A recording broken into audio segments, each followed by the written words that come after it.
আমার একজন বোন আছে যার হাজবেন্ড তার থেকে দূরে অবস্থান করেন। মাঝে মাঝে তিনি যখন উত্তেজিত থাকেন তখন ঘনিষ্ঠভাবে বোনকে ভিডিও কলে আসতে বলেন। এবারে শরীয়তের বিধান কি? মৃত্যুর পর মৃত ব্যক্তির পাশে বসে কোরআন তেলাওয়াত করার বিধান কি? অহংকার থেকে কিভাবে বেঁচে থাকা যায়? এবারে বিশেষ কোনো আমল আছে কি? একাকী নামাজ পড়ার সময় কেরাত পড়ার বিধান কি? ঠোঁট না নেড়ে কেরাত পড়লে কি সালাত আদায় হবে? নামাজ কখন পড়া উত্তম? ওয়াক্ত শুরু হলে নাকি আজানের পর? বিয়ে ঠিক হয়েছে, এখন এই মেয়ের সাথে কথা বলতে পারবো? হায়েজ অবস্থায় মৃত ব্যক্তিকে গোসল দেওয়া যাবে কিনা? হজ করতে বা উমরা করতে গিয়ে কোনো কিছু কেনা বা বাজার করা যাবে কিনা, যেমন স্বর্ণ কেনা? কোনো মা যদি এক এক ছেলে মেয়েকে এক এক রকম দেখে এবং লুকিয়ে একজনের সম্পদ অন্যকে দিয়ে দেয়, তাহলে কেমন কাজ? জুমার খুতবা ছুটে গেলে শুধু জুমার নামাজ পড়লে কি জুমা আদায় হবে? প্রিয় দর্শক, আর বিলম্ব না করে আসুন আমরা প্রশ্নোত্তরের আলোকিত ভ্রমণে প্রবেশ করি। আকলিম আক্তার লিখেছেন, নামাজ কখন পড়া উত্তম? ওয়াক্ত শুরু হলে নাকি আজানের পর? ওয়াক্ত শুরু হলে দ্রুততার সাথে নামাজ পড়া উত্তম, তবে জোহর নামাজ খুব বেশি গরম হলে একটু দেরিতে পড়াটা উত্তম। জাহিরুল ইসলাম আপনি লিখেছেন, কাপড়ে মজি লাগলে কি কাপড় নাপাক হয়ে যায়? কাপড়ে মজি লাগলে করণীয় কি? কাপড়ে মজি লাগলে অবশ্যই নাপাক হবে, যে জায়গা লাগবে সেটি। মজি বা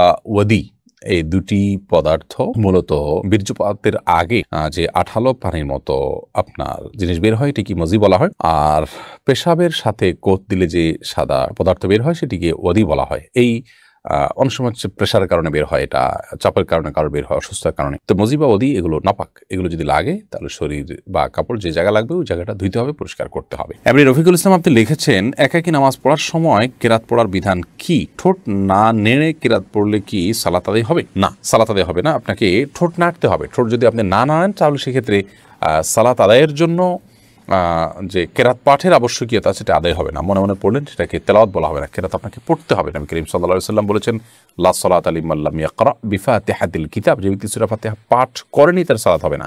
তাহলে এখানে পাঠ করতে বলেছেন তিনি। আপনি যদি মুখ না নাড়েন, ঠোঁট না নাড়েন, জিহ্বা না নাড়েন, তাহলে তো পাঠ হলো না, সেটা কল্পনা হলো, সেটা জল্পনা হলো, সেটা স্মৃতিতে আপনি স্মরণ করলেন, স্মরণ হলো। তো স্মরণ করতে তো বলা হয়নি, বলা হয়েছে পাঠ করতে। অতএব আপনি ছোট না নামলে নামাজ হবে না। এরপরে আফরোজা লাকি আপনি লিখেছেন, স্বামীর মৃত্যুর পর স্ত্রী স্বামীর ভাড়া বাসা পরিবর্তন করে অন্য জায়গাতে ইদ্যত পালন করতে পারবেন কিনা? কারণ স্বামীর মৃত্যুর পর তার পরিবার আর্থিক সমস্যায় পড়ে গেছেন, আগের বাসায় থাকার মতো এখন আর সামর্থ্য নেই। জীবন আফরোজা, এরকমটি করা যাবে যে আপনি ইদ্যত তো 4 মাস 10 দিন স্বামীর মৃত্যুর পর নির্দিষ্ট জায়গায় বসে পালন করবেন, বাট সেখানে ইদ্যত পালন করতে গিয়ে যদি আপনি অসুবিধায় পড়েন, যেমন আপনি ভাড়া দিতে পারছেন না, তাহলে সেক্ষেত্রে আপনি একটা বিশেষ প্রয়োজনের ক্ষেত্রে বাসা চেঞ্জ করলেন, এটা আপনি করতে পারেন। কিন্তু অপ্রয়োজনে বা সামান্য ঠুনকু অজুহাতে জাস্ট শখের বশতেও বাসা চেঞ্জ করা এটি বা অবস্থান চেঞ্জ করা এটি ইদ্যতরত অবস্থায় জায়েজ নাই। বাট আপনি যে কজ বা যে কারণ উল্লেখ করেছেন এই কারণের ভিত্তিতে বাসা পরিবর্তন করা যেতে পারে। এমনি মতিউর রহমান মতি আপনি লিখেছেন, বিয়ে ঠিক হয়েছে, এখন এই মেয়ের সাথে কথা বলতে পারবো? না, ঠিক হয়েছে আপনি তখন কথা বলতে পারবেন না। বিয়ের আগদ হয়ে গেছে, প্রস্তাব সম্মতি হয়েছে দুজন সাক্ষীর সামনে, তারপর আপনি কথা বলতে পারবেন। ঠিক হয়েছে এর মানে হলো জাস্ট মুখোমুখি ঠিক হয়েছে, আগদ এখনো হয়নি।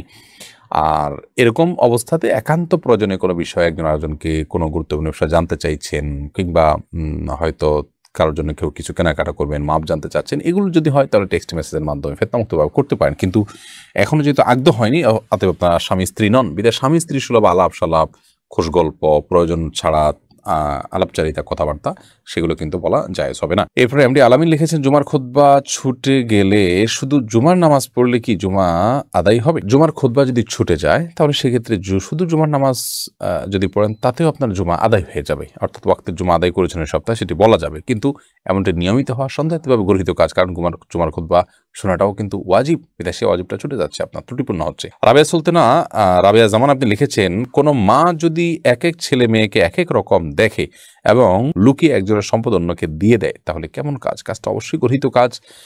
সন্তান হিসেবে মা বাবাদের এই ভুল ত্রুটিগুলো আমাদেরকে ক্ষমার দৃষ্টি দেখা উচিত। তাদের মানবীয় দুর্বলতা, অনেক সন্তান তার প্রতি বাবার মায়ের দুর্বলতা থাকে, তিনি মনে করেন যে সে দুর্বল, হয়তো সে দুর্বল নয়, কিন্তু তিনি মনে করেন, এটি মনে করার কারণে তার প্রতি একটু টান থাকে, এটি তার মানবীয় দুর্বলতা। এটিকে ক্ষমা করে দিলে আমরা এটা আমাদের মহানুভবত্ব হবে, এটি আমাদের উদার দৃষ্টিভঙ্গির প্রমাণ হবে। কিন্তু তাদের জন্য কাজটা অবশ্যই গুনাহের কথা, তারা এটার জন্য আল্লাহর কাছে জবাবদি করতে হবে যদি তারা বেইনসাফি করেন। নবী করিম সাল্লাল্লাহু আলাইহি ওয়াসাল্লাম স্পষ্টভাবে বলেছেন যে ইআদিলু বাইনা আওলাদিকুম ইত্তাকুল্লাহ ওয়াদিলু বাইনা আওলাদিকুম, তোমরা আল্লাহকে ভয় করো এবং তোমাদের সন্তানদের মধ্যে সমতা বজায় রাখবে।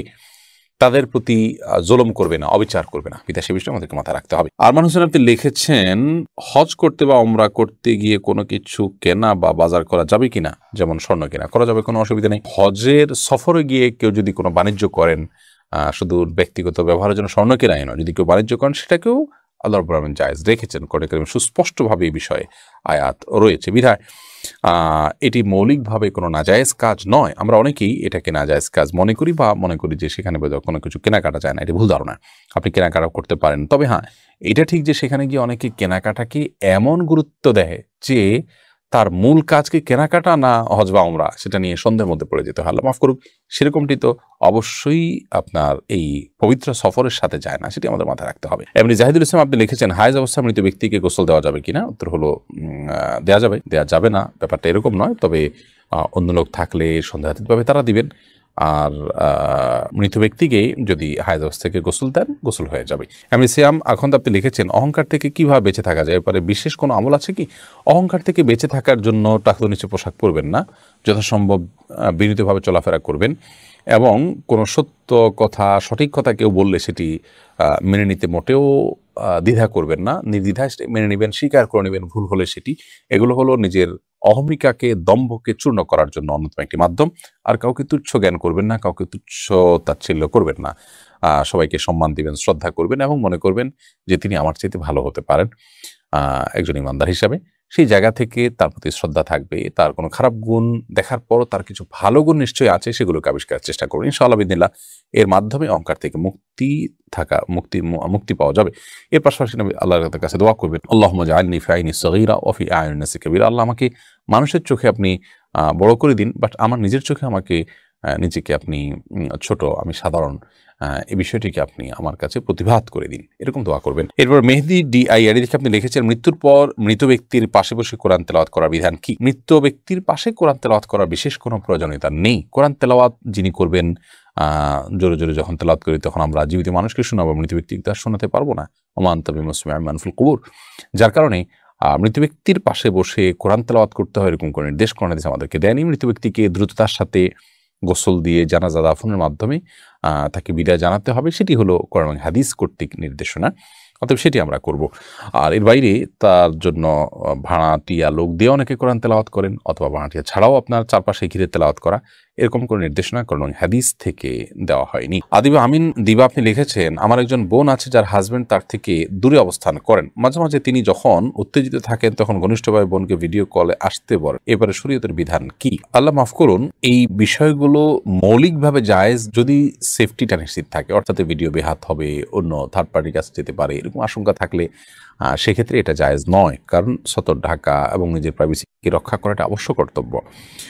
আর এই সাধারণত যে সমস্ত অ্যাপগুলোর মাধ্যমে ভিডিও কল করা হয়, এগুলো আমি যতটুকু জানি যে সেগুলো সংশ্লিষ্ট কর্তৃপক্ষের মনিটরের সুযোগ থাকে, যদিও তারা ইন্ডিভিজুয়াল প্রত্যেকটা মানুষকে আলাদা আলাদা করে তারা মনিটর করার সুযোগ পায় না।